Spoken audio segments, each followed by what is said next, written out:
sampah sembarangan. Udah tahu sampah biang masalah, buang sampah pada tempatnya lah. Iya ya, kalau bukan kita siapa lagi? Ayo kita buat Jakarta jadi bersih.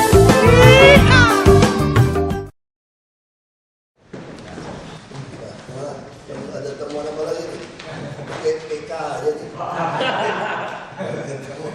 Ya langsung aja terkait dengan itu masalah miskin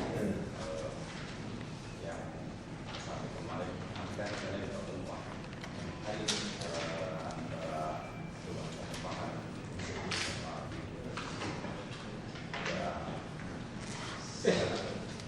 kemungkinannya kan masih alot, kemungkinannya ada solusi sudah baik sehingga kalau masih alot dikasih. Nanti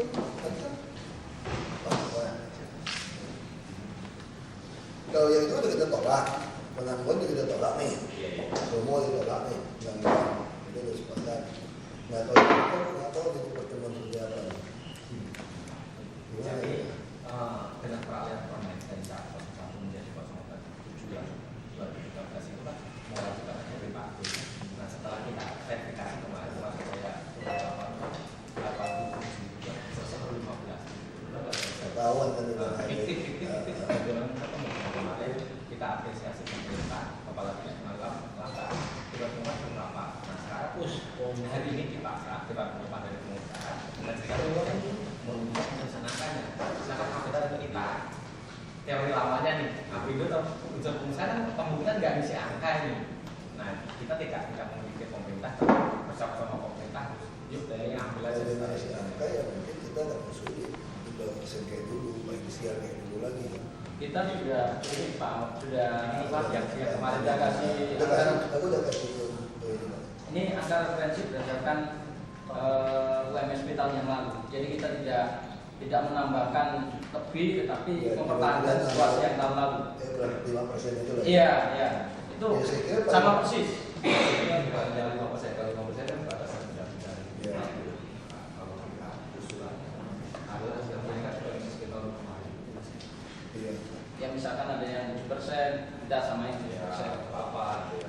Terus satu lagi Pak Wagub, kita tambahin juga sektor transportasi. Ini berdasarkan data kami dari Sukadero itu pertumbuhan sektor transportasi di kita itu sangat luar biasa, khususnya di Jakarta. Mendukung juga pemikiran Pak Wagub bahwa Jakarta adalah sektor jasa. Iya. Upahnya kita paling tinggi Pak Wagub. Paling rendah Pak Wagub. Di se-ASEAN. Karena nanti ke depan kalau semua mau angkutan umum semua udah berbayar per kilometer, mau angkot mau apa pasti 2 kali lebih. Jadi saya mau paksa seperti itu. Jadi kita bayarnya per kilometer. Kita store monitor lagi. Kalau ini sebenarnya kan di surat edaran 2011 dari Pemerintah masuk menjadi kelompok kecil. Cuma sampai sekarang sudah sempat dimenetapkan. Masalahnya waktu pelabuhan itu dia repotnya apa namanya? Mereka gaji rendah, tapi tamannya jadi gede, kayak hotel. Karena pungli kan Pak Wagub. Tidak efisien buat industri juga. Masalahnya kita pelabuhan Indo. Sekarang aku mau bikin sendiri pelabuhan supaya ada saingan yang mana lebih efisien kan. Wah, pergi BUMN semua ribut nih, kuasa sama DKI. Harus Bikin lagi 2, yang depannya lebih efisien. Saya mau ngajak join tuh di kapal, supaya ada pangsa pasar kan. Ini dirasasikannya pada saat jadi gubernur atau jadi wakil presiden? Gak tahu tuh. enggak ini sih Kita sensitif kita harus apresiasi pemerintah. udah lihat udah Prabowo versus Jokowi. Si malah damai. Ganja berantem, pelatu kecepat. Ngomong apapun salah. Ngomong ini salah. Di antara dua gajah Pak. Tapi kalau mau masalah kejepit itu. kalau masalah investment lain nggak salah. Aku kira Pak Priyono ini oke loh. Kita sampai ke apa lagi? Pak Priyono oke Pak. Mungkin staf yang di bawahnya Pak Wagub harus. Tapi Haji Broto juga ada nggak berani macam-macam. Saya panggil. Di level Bapak iya Pak, tapi dalam diskusinya dia belok-belok Kita siksa tahu terus. gampang temuin saya kan tidak. Iya. Kalau dulu kenapa Terima berani kasih. ketemu kita belok? Karena mau ketemu kitanya kan Iya. susah. Orang yang nyelonong apa juga nggak ada batas kok gitu. Nah, Jadi sekarang saya kira yang berani nekat itu memang udah depositonya banyak. Yang nekat-nekat itu kan yang Ahok nanti siang itu kemungkinan Apindo nggak datang. Bisa nggak itu diputusin Pak Priyo? Baik kalau dia nggak datang, pasti dia lapor ke saya. Orang Ya. hati-hati. Jadi kalau dia nggak mau, nanti kita coba pikirin putusin di mana lapor Ya. ke gubernur. Prinsipnya udah jelas dah. Kalau kamu nggak mampu gaya jalan dengan baik dan KHL itu besar di DKI, kamu hengkang aja lah. Ya, karena ngancamnya hengkang melulu kan. Ya udah hengkang aja di tahun lalu juga nggak hengkang. Realisasiin gitu ya. Kita itu aja kita bagi. Karena double track kereta api udah akan jadi nih akhir tahun kita sama Pak Jonan. Pak, terus untuk pengawasan kalau ini kan dananya nggak dibagi. Maksudnya untuk turun juga untuk asosiasi itu penyelesaian gimana? Semua yang nggak ada dari pemerintah. Nanti kita periksa. Nanti lapor aja kita. Itu bisa lapor jaksa masuk penjara. Harapannya kita untuk MSP kalau Sampai makan aja ya. kalau yang bisa lebih cepat bila nanti api itu nggak datang atau bila api itu terus mentok, kalau bisa diambil dengan perumahannya. Kalau ini kan belum diambil dengan perumahan. Ya, nggak apa-apa. Tapi Pak Priyono udah tahu kalau kita ngomong. Aja semua nggak beres itu memang akhirnya mesti paksa dengan perumahan yang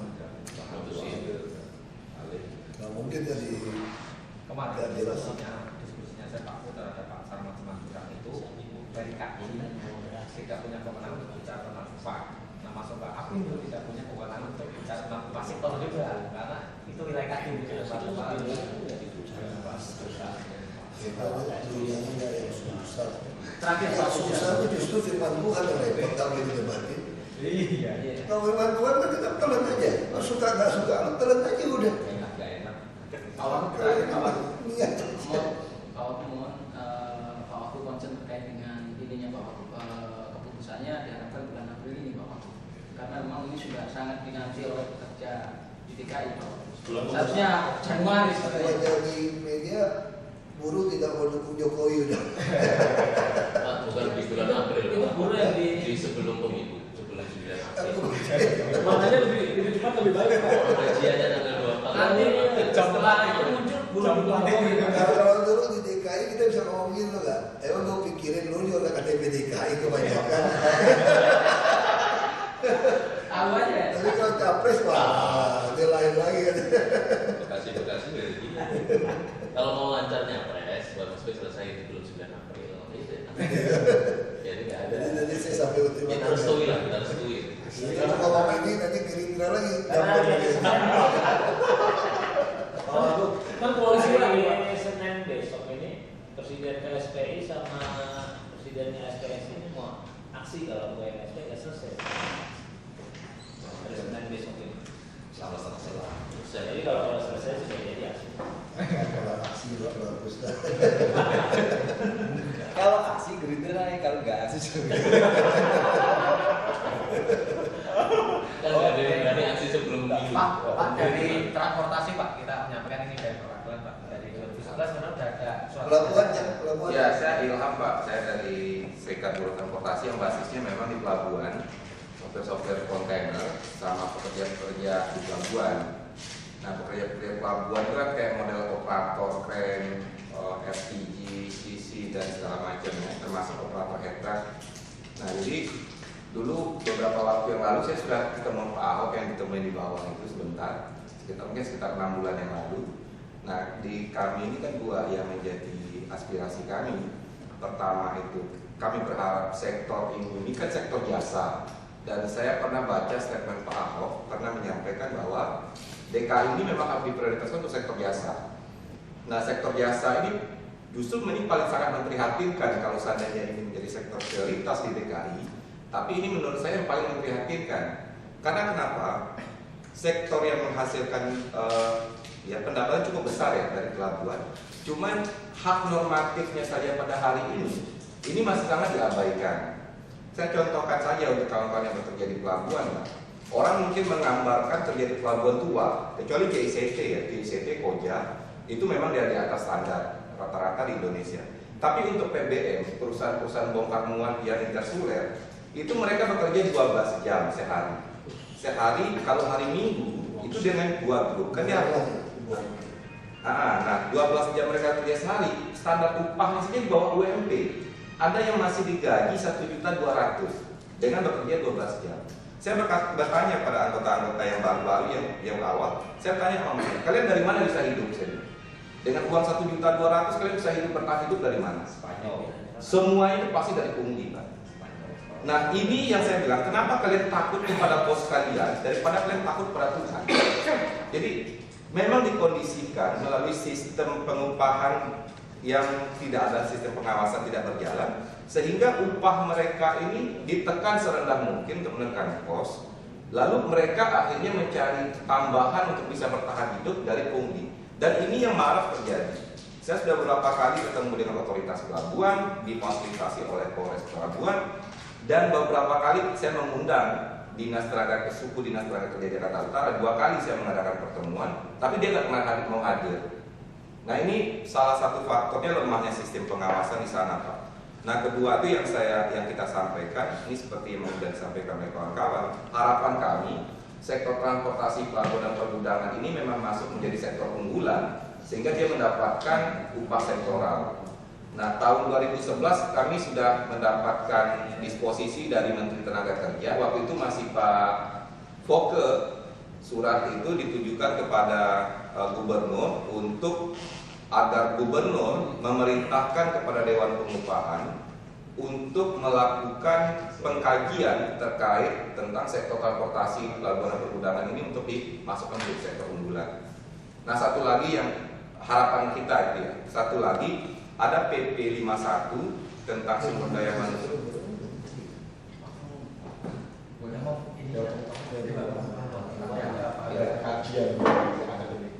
Tahun lalu itu ada peneliti disewa dari Lemhanas. Masalahnya PBB juga ada masalah termasuk.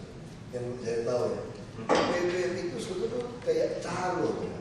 Kadang-kadang kamu bongkar barang dengan alat berat pun, tanpa orang pun harus bayar PBB karena peraturannya.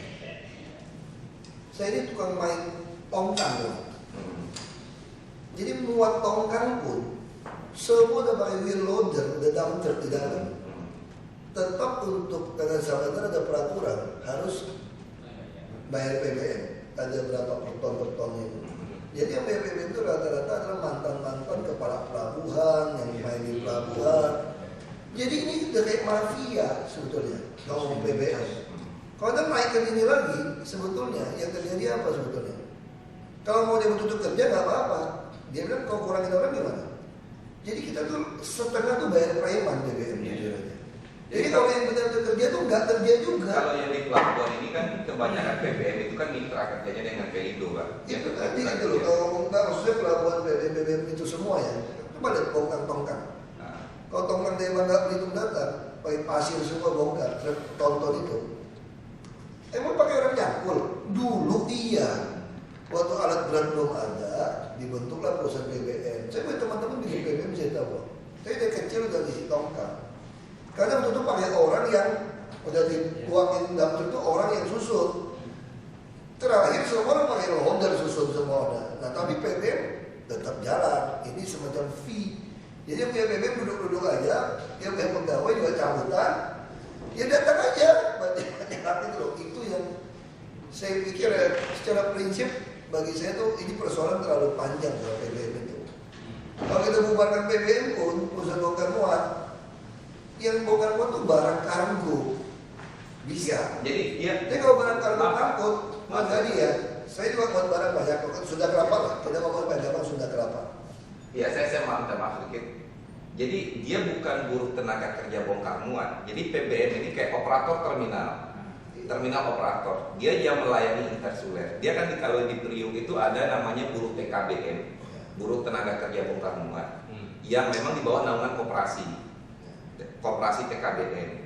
Nah kalau yang anggota-anggota saya ini, dia tuh perusahaan PT terminal operator, tapi yang melayani pelayaran intersuler.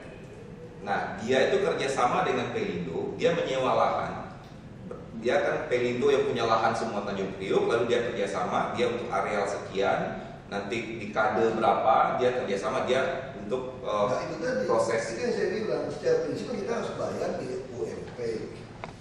Nah itu saya bilang kan selalu supply demand tadi kan. Hampir semua perusahaan pelayaran kayak kapal, dia punya PBM sendiri. Dia aja karyawannya bikin, bisa Caman Laut, saya kenal lama, dia udah meninggal, Pak Cecep itu, orang Bandung gitu. Saya dulu sama dia nih, dia Rahmat, si Pak Cecep itu. Dia punya PT Caman Laut, punya Tanjung Priok, ya itu. PBM-nya lebih sering, nah sekarang kenapa pegawai yang mau terima duit itu, dia ada hitung bonus per tongkang, tau nggak? Jadi nanti kalau ada ini, dia ada bonusnya ini. Dia bilang pungli, enggak dibebankan ke kapal.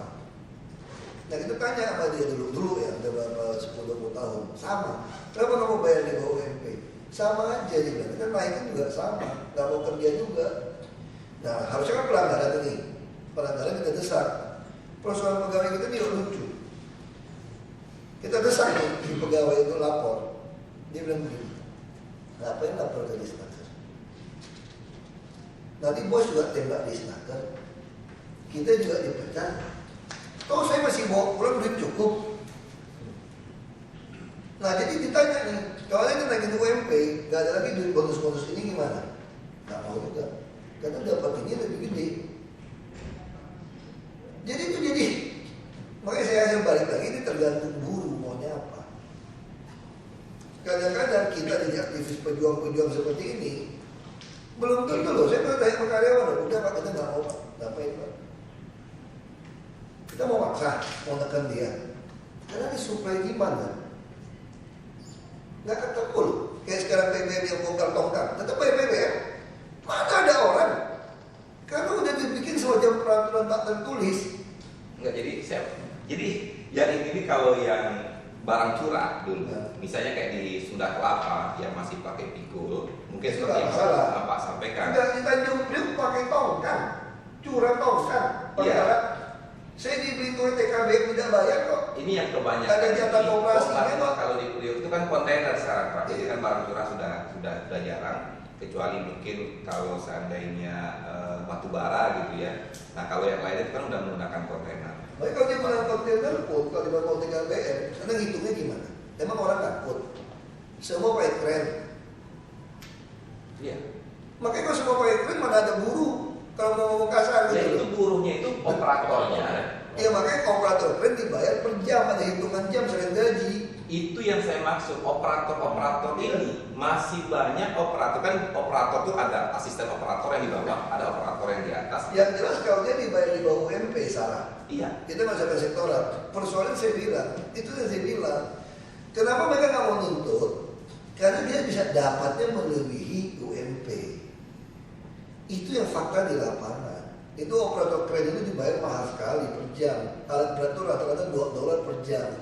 Kalau nggak pernah mau kerja, Iya, makanya itu yang kenapa yang meyakinkan. makanya pendidikan gimana? Makanya saya bilang kan kita karena kan aktivis, itu jadi persoalan negara hari ini.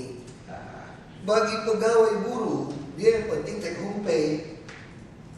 Itu dia berdebat. Gitu. nanti Iya kan? nanti kita sekali-sekali kita akan lihat Pak. Jadi problem yang saya sampaikan hari ini untuk standar operator itu termasuk alat angkat ya. Misalnya kayak head track, mobil. Ya kamu tanya aja dia bawa pulang berapa duit sebulan? UMP Pak. Bukan bawa pulang duit sebulan, bukan UMP gaji resmi. Sebulan bawa pulang take home pay istilahnya. Enggak, take home pay dari perusahaan. Iya. Enggak, itu cuma hanya itu. Bukan itu. Jadi Kecuali Pak yang saya bilang tadi, Tipnya ada nggak? tidak semua itu. kecuali dari uang pungli. Itu tadi saya bilang bukan pungli juga. Akhirnya tuh udah diagendakan. Itu kalau dibilang pungli karena nggak bayar pajak. Bukan Pak, jadi punglinya gini. Misal saya nanti Sekarang gini aja. Makanya saya tadi pertanyaan udah bagus, kalimatnya udah betul. Anda lebih takut bosmu daripada takut sama Tuhan. Tadi kalimat pertama itu. Iya, iya. Itu pegangannya itu. Makanya sekarang persoalannya Ustadz, pendeta, pastor, biksu saja nggak bisa yakinin semua orang untuk takut sama Tuhan di ini. Pejabat di sumpah jabatan itu nggak bisa. Makanya saya bilang persoalan jadi substansi. Ini nggak bisa kita touch. Kalau mereka mau mogok coba minta lagi gaji. Berantakan. Persoalan kenapa dia nggak mau mogok? Karena dia memilih, tau nggak? Kayak